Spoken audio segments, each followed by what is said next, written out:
Hey there, this is The Thoughtful Husband, and today I'm going to talk to you about complete acceptance. Now, complete acceptance is the posture of accepting reality as is, without judgment. It's a foundation of most religions because religions speak to what is reality and, frankly, how do we navigate that? So let me give you an example. So Buddhist thinking, for instance. In Buddhist thinking, they have this word called dukkha, and acceptance is tied to dukkha. Dukkha is a word that means suffering. More specifically, it is the suffering that's caused by the non-acceptance of reality. So dukkha actually comes from this idea that our attachment to things that are constantly changing is what's causing our suffering, our disappointment. So the solution, then, is to accept the good with the bad. Accept the ever-changing flow of reality and adapt to it.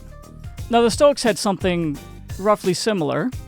They would say that accepting reality as is and focusing on only what you can control, rather than getting upset about what you can't control, is what's going to alleviate suffering. And by focusing on our ability to master ourselves in the face of adversity, often through using the mind, we can achieve peace.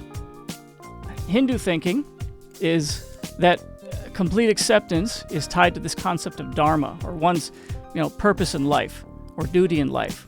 The Hindu belief is that living out your dharma is to live in harmony with the natural order. And so Hindu and Buddhist practices of meditation, which are pretty common nowadays, often ask that you accept the good with the bad. Oftentimes it's something like, notice the thought, notice the emotion, notice it without judgment. Notice it and don't judge it. Just let it go. Just let it go. Now getting into the theistic religions, we have the religion of Islam. And Islamic thinking is, the reality is synonymous with this idea of the will of Allah. Actually, there's a concept called, and I hope I'm pronouncing this correctly, tawakkul, or reliance on Allah. And it's the foundation for Islamic thinking in regards to Islamic reality. The will of God and reality are synonymous. They are the same.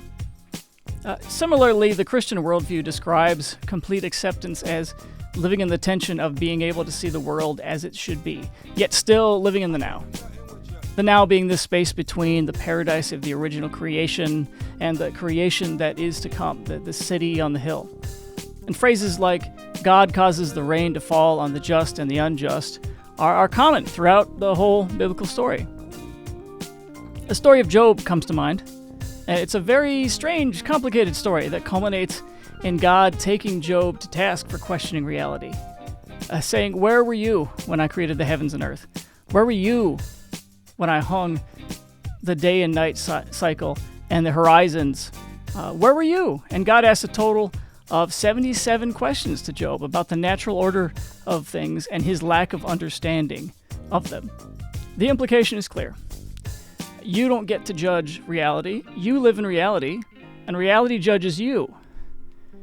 Furthermore, we have the story of Moses. Moses came across a burning bush, and afterwards, and before he was about to go into Egypt, Moses asked God, he said, what is your name? And the answer came back, Yahweh, meaning, and this is hard to translate, but I am, or I am who I am, or I am life, or it's a very strange name that is nearly synonymous with this idea of I am reality. I am. Which fits so well, actually, in the Bible that you can often replace the word God with the word reality, and it usually fits. Now, this begs the question, is rebellion against God the same as rebellion against reality? One thing for sure, reality doesn't ask our opinion. Reality judges us when we fail to perceive it and accurately act accordingly. And what do we call those people who believe that they can shape reality with their very words, their very actions, that whatever they say, that whatever that comes out of their mouth, that's what it is? Well, we call them narcissists, or we call them delusional. Here's the main image that I want to give you. Reality is kind of like a river, and you are the swimmer.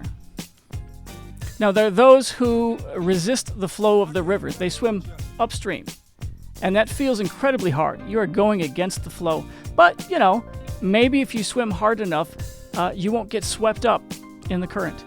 You won't hit the rocks. You won't hit the tree branches that may be on the side. Right? Well, good luck. This feels like stress. This feels like anxiety. This feels like frustration. This is a life that feels hard. Swimming as hard as you can against the current, against the way things are going, as a form of self-protection, not knowing what's going to happen next.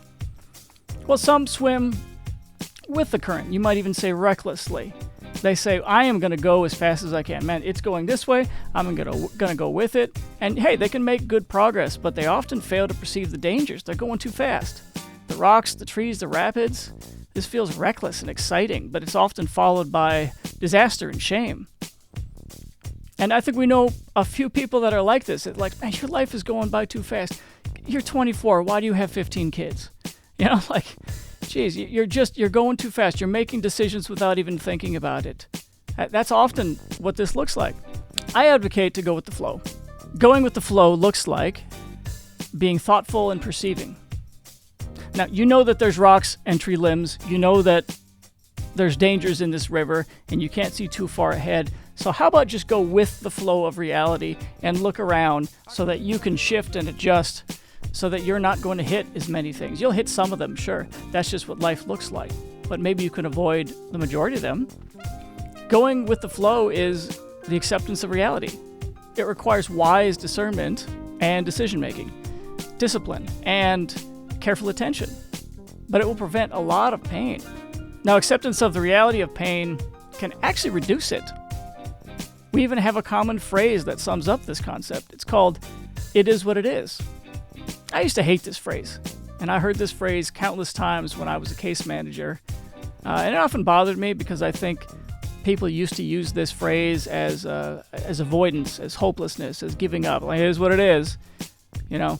But I think understood properly, it's actually a good summary of the acceptance of reality. It is what it is, meaning it sucks sometimes, but we must accept it. It sucks sometimes, but we must move on. You see, I think acceptance of reality, literally, as said by all of the world religions, reduces pain. Because when you stop fighting reality and live in reality, it's easier.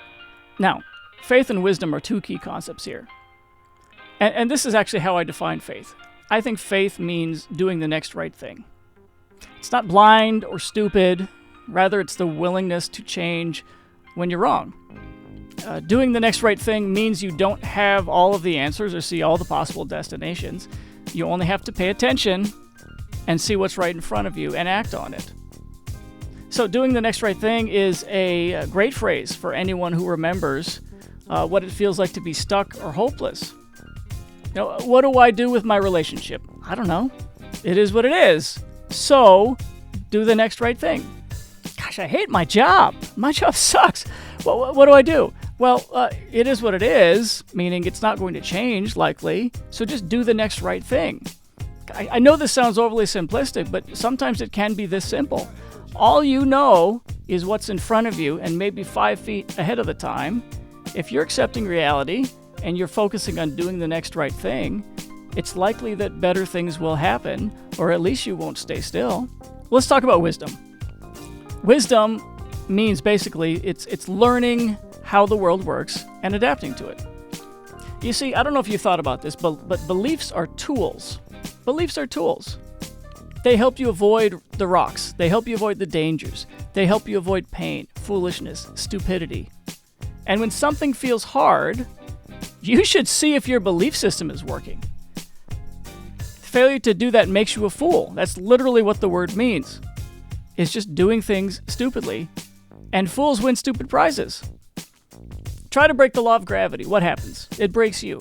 Try to break the law of supply and demand. Go ahead. Try and break it. How about some examples of hard truths? You know, for instance, you won't succeed without discipline. Taking the easy way out never works. Have you noticed that? What about this one? This one's common. I actually may not know about this one. What about Briffault's law? The female, not the male, determines all the conditions of the animal family. And where the female can derive no benefit from association with the male, no such association takes place. Well, that's a bit of a hard pill for guys to swallow, but is it true? Well, it roughly is. What if we pretend like it isn't true? I mean, women are hypergamous. They select mates that they perceive to be of equal or above status as they.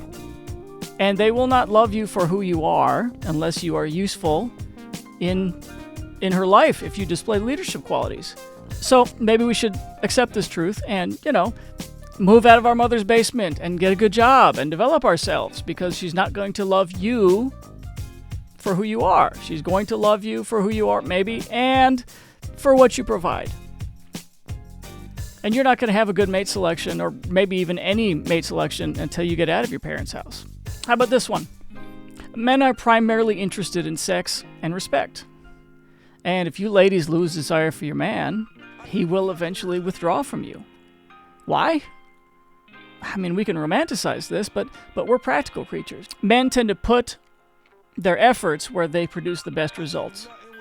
And if we don't know how to win you over and repeatedly fail to do so, we'll just eventually stop trying. Oh, but why can't he love me for me? Well, because sex is what distinguishes his relationship from you and from all other relationships. Sex is what makes a woman a wife. And a woman who doesn't desire you is just an expensive roommate, right? I mean, if all he wanted was companionship, he would get a dog. Man, if you don't take your leadership position in your home, she'll never be happy with you. Am I right? Try this. Go find me a happy woman who calls the shots in her household and thinks the world of her husband. Go ahead. What about this one? Ladies, if you never learn how to respect a man, you'll never have a fulfilling relationship with one. Respect is a love language for men. We go where we're most respected. We go where we're most valued and needed. We will work in the coal mines. We will fight wars. We will stay up long hours. We will work our fingers to the bone to garner the respect of others. And if you want to be independent, go ahead. We will be independent too. And we'll both be lonely. You see, accepting reality is like taking bitter medicine. Foolish people often act like kids being forced to take medicine. I don't know if you've ever tried to give a kid medicine. Man, it's so dramatic. They just see the spoon coming and it just... You got to hold them down sometimes just to get them to take your medicine. But we know what's good for them, so we do it. We know that unless they take their medicine, they might never get better. So, sadly, sometimes what we need to do is live a life of perpetual grieving. People get sick and they die, and they don't deserve it. And you're never going to find the perfect partner. Everybody settles, at least a little bit. Life is never going to get easy, but it does get easier if you pay attention and have courage. Pandemics happen. Wars happen. Depressions happen. You could be the best partner in the world, and maybe they'll still leave you. The phrase comes to mind, shit happens. It's true, shit happens. That's the world we live in. Learn to accept reality as is, or just be perpetually frustrated, ever swimming upstream until you get too tired and the rocks hit you anyway. Accept this, and you will suffer less. I'm the Thoughtful Husband, and I hope I've been helpful today. Love you guys. Take the bitter pill of reality. It's better than not doing it and living in delusion. Take care, guys.